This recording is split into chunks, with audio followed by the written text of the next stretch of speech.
सो अब हम स्टार्ट कर रहे हैं ज़रा कम्युनिटी मेडिसिन के साथ। कम्युनिटी मेडिसिन में इस वीडियो में जो मैं आपको बताऊंगी वो कुछ बहुत दो चार ऐसी डेफिनेशंस जो आपकी इंतहा की इम्पोर्टेंट है और आपको लाजमी आनी चाहिए। कम्युनिटी मेडिसिन के आपके एससीक्यूज में भी आती हैं, आपके एमसीक्यूज में आती हैं, आपके वाइवा में पूछते हैं और दे आर द बेसिक्स। अगर वही नहीं आएंगी समझ तो आपको कम्युनिटी मेडिसिन नहीं समझ में आती, ना ही आपको पढ़ी जाती है। और जिसमें आपका मैं भी जो जिन पे वैसे तो बहुत सारी हैं लेकिन जिन पे भी मैं गौर करने वाली हूँ वो आपकी कम्युनिटी मेडिसिन की है। एलिमिनेशन और इरेडिकेशन का डिफरेंस एंड देयर डेफिनेशंस और क्या क्या इनका कॉन्सेप्ट है, और आपका नेचुरल हिस्ट्री ऑफ डिजीज का कॉन्सेप्ट और आपका एपिडेमियोलॉजिकल ट्रायड क्या होता है। ये वो बातें हैं जो आपकी बार बार पूछी जाती हैं और आपको यही ना आए तो फिर it's a very very big problem, क्योंकि दीज आर द बेसिक्स। ठीक है, तो first of all community medicine की डेफिनेशन, एक बात आपने याद रखनी है सब्जेक्ट जब आप स्टार्ट करते हैं पढ़ना कि इसमें जो आपकी डेफिनेशंस है ना उनकी वैल्यू बहुत ज़्यादा है, इस हिसाब से कि आपका एक एक वर्ड काउंट करता है आपकी डेफिनेशन में।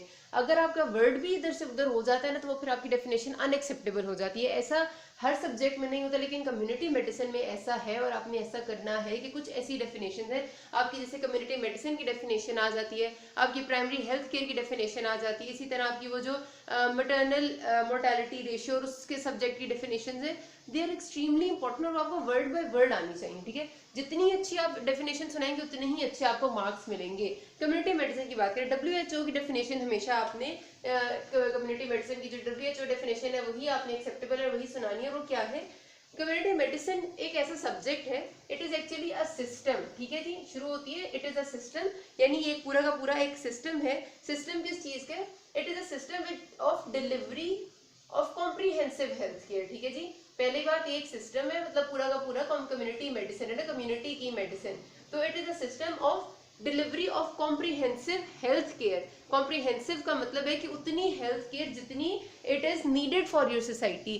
अगर हम खाली डेफिनेशन लिख दें कि it is a system of delivery of health care तो वो डेफिनेशन हमारी पूरी नहीं होती। ठीक है, कॉम्प्रीहेंसिव लिखना जरूरी है। तो it is a system of delivery of comprehensive health care. किसको प्रोवाइड करनी है?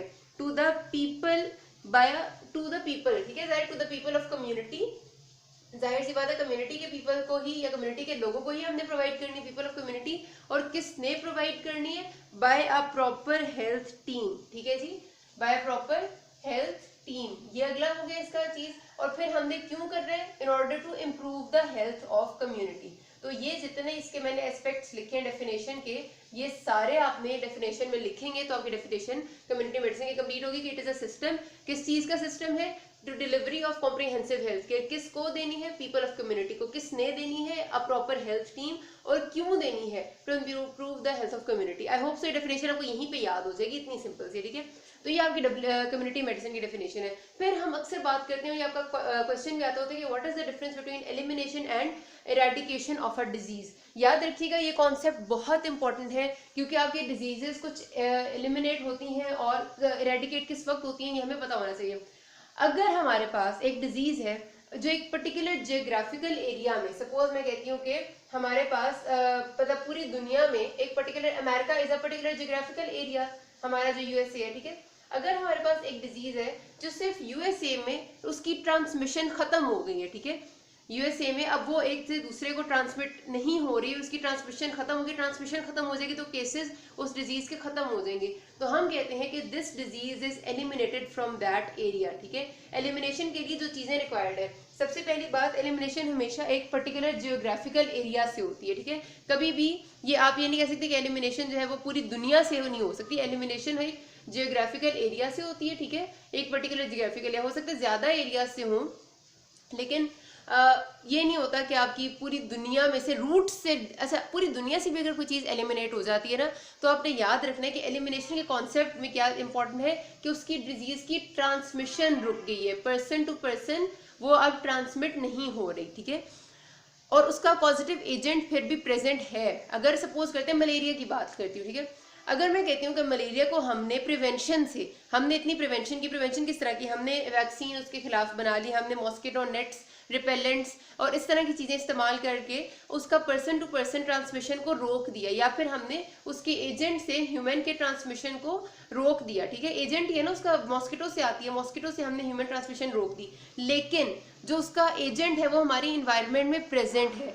मॉस्किटो अभी भी इन्वायरमेंट में प्रेजेंट है, हमारा जो एनोफिलिस है जो मलेरिया पॉजिटिव एजेंट है वो प्रेजेंट है, तो ये डिजीज इरेडिकेट नहीं होगी, एलिमिनेट होगी, ठीक है। इरेडिकेट होने के लिए किसी भी डिजीज के लिए जरूरी है कि वो जो डिजीज है वो अपनी रूट से यानी अपनी जड़ों से हर तरह से खत्म हो जाए उस पूरी दुनिया से, ना उसका पॉजिटिव एजेंट उस एनवायरनमेंट में बचना चाहिए और ना ही उस डिजीज की ट्रांसमिशन होनी चाहिए, ठीक है। अब फॉर एग्जांपल हम लेते हैं, अब एग्जांपल से मैं आपको समझाती हूँ कि हमारे पास, मैंने आपको एलिमिनेशन तो समझा दी कि मलेरिया है, अगर मलेरिया पूरी दुनिया में भी उसकी ट्रांसमिशन खत्म हो जाती है, उसकी ट्रांसमिशन रुक जाती है, ट्रांसमिशन किससे, एजेंट से ह्यूमन में, यानी मॉस्किटो से ह्यूमन और ह्यूमन टू ह्यूमन ट्रांसमिशन बिल्कुल मलेरिया की रुक जाती है, लेकिन मलेरिया का जो एजेंट है जो मॉस्किटो वो एनवायरमेंट में प्रेजेंट है, तो मलेरिया इरेडिकेट नहीं हो सकता, मलेरिया एलिमिनेट हुआ, ठीक है। और अगर एक पर्टिकुलर जियोग्राफिकल एरिया से सपोज करते हैं हमारे पास जो पोलियो है, पोलियो अमेरिका से खत्म हो चुका है, पोलियो की जो ट्रांसमिशन है वो अमेरिका में नहीं है, वायरस उसका अमेरिका से बिल्कुल खत्म हो चुका है, वो लोग वैक्सीन से और हर तरह से उसको कंट्रोल कर सकें, तो हमारे पास polio is eliminated from America. लेकिन अगर हम बात करते हैं स्मॉल पॉक्स की, तो स्मॉल पॉक्स का जो एजेंट था, पॉजिटिव एजेंट है हमारे पास, जो वायरस है स्मॉल पॉक्स को जो कॉज करता है, वो क्या है, वो वायरस हमारे, ना तो उस वायरस से जो ट्रांसमिशन थी वो भी खत्म हो चुकी है पूरी दुनिया से, वो वायरस हमारी इन्वायरमेंट से भी खत्म हो चुका है, वो virus is no more in the environment, ठीक है। तो मतलब ये कि हमारे पास उस वायरस के आने का हर चांस बिल्कुल खत्म हो चुका है, ना इन्वायरमेंट में होगा ना किसी बंदे में होगा, तो वो हमारे पास नहीं आ सकता, तो फिर हम कहते हैं कि इट इज इरेडिकेटेड, ठीक है। तो इरेडिकेशन एक बहुत बड़ी टर्म है, हम किसी भी डिजीज को ऐसे इरेडिकेट नहीं कर सकते, और आज तक दुनिया से सिर्फ एक ही डिजीज इरेडिकेट हुई है जो स्मॉल पॉक्स है, ठीक है जी, और कुछ नहीं। तो आपने याद रखना कि एलिमिनेशन के लिए ट्रांसमिशन का रुक जाना जरूरी है, लेकिन एजेंट प्रेजेंट होगा। इरेडिकेशन के लिए ट्रांसमिशन भी नहीं होनी चाहिए, एजेंट भी नहीं होना चाहिए, और उसका कोई केस पूरी दुनिया में नहीं होने, या फिर मतलब जिस एरिया में है वहां पर नहीं केस उसका होना चाहिए, ठीक है जी।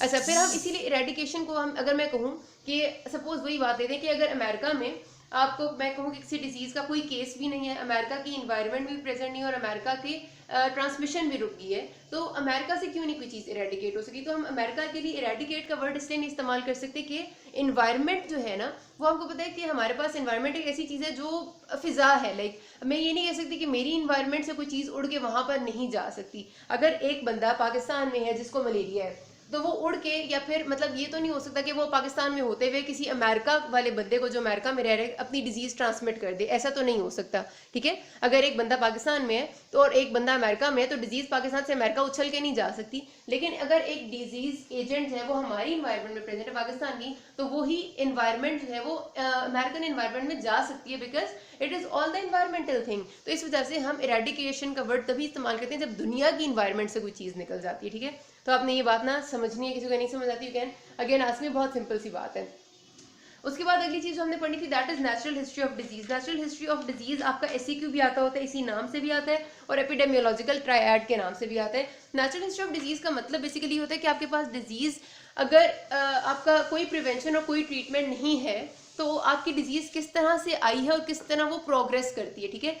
और इसको हमने किस तरह लेना है कि कोई प्रिवेंशन और कोई ट्रीटमेंट नहीं है उसके साथ, तो उसके साथ हमारे पास जब भी डिजीज आती है तो उसके हमारे पास सबसे पहले 3 फेजेस होते हैं। एक उसका प्री पैथोजेनेसिस फेज होता है, एक उसका पैथोजेनेसिस फेज होता है, और एक उसका इंक्यूबेशन पीरियड होता है, और इंक्यूबेशन पीरियड के बाद फिर उसका स्पेसिफिक सिम्टोमेटिक फेज आ जाता है, ठीक है। अच्छा, इसके शुरू करने से पहले मैं आपको बता दूं कि किसी भी डिजीज के होने के लिए 3 चीजों का होना बहुत जरूरी है।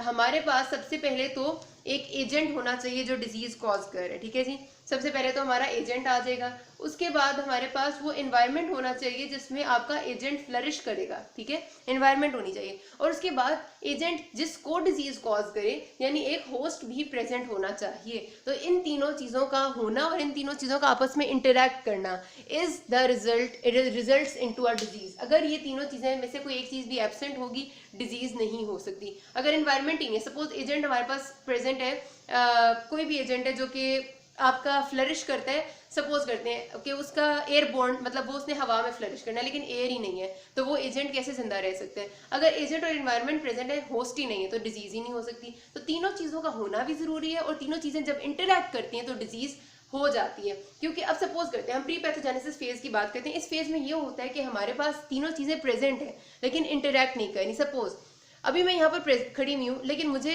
टाइफाइड नहीं है, ठीक है, क्यों टाइफाइड क्यों नहीं है? एजेंट भी प्रेजेंट है टाइफाइड का, इन्वायरमेंट में साल्मोनेला प्रेजेंट है, इन्वायरमेंट भी उसके लिए फेवरेबल है, होस्ट भी मैं प्रेजेंट हूँ, लेकिन अभी एजेंट और एनवायरनमेंट जो है, मतलब एजेंट मेरे साथ इंटरेक्ट नहीं कर रहा, मैं रिस्क पे हूँ कि मुझे टाइफाइड हो सकता है। ज़ाहिर है बहुत सारी हमारी इन्वायरमेंट में जितनी बीमारियां प्रेजेंट है, ट्यूबरकुलोसिस, टाइफाइड और and lots of disease, pneumonia, शमूनिया वगैरह वगैरह, सब के लिए वी आर एट रिस्क क्योंकि वो हमारी इन्वायरमेंट में प्रेजेंट है और उनका एजेंट भी प्रेजेंट है, हम होस्ट भी हैं, लेकिन अभी ये दोनों चीज़ें हमसे इंटरेक्ट नहीं करी। जब ये चीज़ें हमसे इंटरेक्ट करने लग जाती हैं तो डिजीज हो जाती है। तो जो पहला फेज होता है प्री पैथोजेनेसिस फेज, इसमें हम सिर्फ और सिर्फ रिस्क पे होते हैं। पैथोजेनेसिस फेज का मतलब है कि जब हमारे पास इंटरेक्शन हो जाएगा तो हम मतलब ये कि वो एजेंट हमारे अंदर एंटर हो गया और पैथोजेनेसिस स्टार्ट होगी। उसके बाद पैथोजेनेसिस के बाद सिम्टम्स के अपेयर होने तक जो फेज आता है, लाइक एक एजेंट हमारी बॉडी में एंटर हो गया लेकिन अभी उसने कोई सिम्टम्स अपेयर नहीं किए। सपोज ये कि वो आज मेरी बॉडी में एंटर हुआ है और सेवंथ डे पे वो सिम्टम्स कर दे, तो इसके दरमियान में जो पीरियड था जिसमें मुझे नहीं कोई सिम्टम आया, इसको हम कहते हैं इंक्यूबेशन पीरियड। इसमें पेशेंट बिल्कुल हेल्दी और सिम्टम फ्री होता है और उसे पता नहीं चलता और सेवंथ डे पे सिम्टम्स शुरू होते हैं और फिर आपकी डिजीज शुरू होती है। तो this is natural history of disease, this is very very very very important. और एपिडेमियोलॉजिकल ट्रायड ये आपके इतने आते हैं कि जिसकी कोई हद नहीं। आपकी ऑस्पी में इसकी तस्वीर आती है ट्रायड की, आपने बनानी होती है, आपने लेबल करनी होती है, आपको बहुत अच्छे से चीज़ें आनी चाहिए। और अगर मैं आगे कम्युनिटी मेडिसिन के बाकी भी इंपॉर्टेंट टॉपिक्स कवर करूँगी, कोई भी मसला हो you can ask me. Thank you.